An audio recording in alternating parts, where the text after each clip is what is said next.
Hoborg. Quater wanted to see what would happen if he made a creative being with a big heart. Quater named him Hoborg, meaning big heart. Hoborg was given a crown, and he set out into a void of clouds as Quater watched him from a distance. Hoborg liked the idea of making a place for some beings of his own. He knew that the clouds that swirled around him would make a perfect sky, so he just needed to make some land. One thing that concerned Hoborg was that perhaps some of his beings would come out bad. He wanted to make beings which he could enjoy forever, but he did not want to force them to love and respect him. He decided that he would make his beings with the ability to choose right and wrong. Working everything out in his head, he figured he could make one child at a time and see if he turned out good before he started on the next.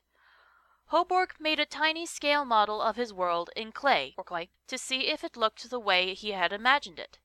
He spent about 20 years designing the shapes and colors of this place, which he would call the Overhood. He needed some clay to make his world, and the only place where clay could be found that was of the purity and quality Hoborg wanted would take 400 years to reach. He was so anxious to get started that he asked for help from Quater. "Quater, thank you for making me with such a fine crown. Everything in life is just wonderful, but I was wondering." Hoborg got down on one knee. "Can you help me get to the clay of highest quality?" Quater laughed. "That would take even me a long time to reach. What's wrong with the clay that I have already given you?" Hoborg answered, "I like the clay you gave me for planning things, but I was hoping for the best ingredients for my beings. You see, I want them to last forever, and clay only lasts a few thousand years." Quater was impressed. "Here is a scope that will help you see as far as you need to. You will be able to pick the shortest path to the clay, which should save you quite a few years of travel." Hoborg received the scope. "Oh, thank you, Quater. You are very generous." Hoborg started on his journey that same day. Looking through the scope, he could clearly see the mountain of clay he needed to build the Overhood. Every day was the same. Hoborg awoke before sunrise so that he could travel far without heat. But before he set off to travel each morning, he thought lofty, respectful thoughts about Quater. In his ever so deep voice, he would sing songs to the ground about how good it was to have been made. After a morning's journey, Hoborg would cover himself up in soil and rest.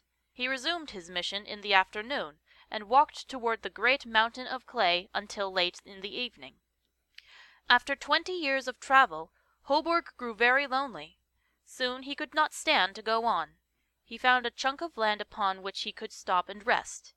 It had one spindly vine growing on it, and Hoborg laid down beside it to enjoy the shade it provided, so he might be delivered from his discomfort. And Hoborg was extremely happy about the plant. But at dawn the next day a worm came and attacked the plant, and it withered. And it came about when the sun came up that a scorching east wind and the white light of the sun beat down on Hoborg's head, so that he became faint and begged to die, saying, "Death is better to me than life."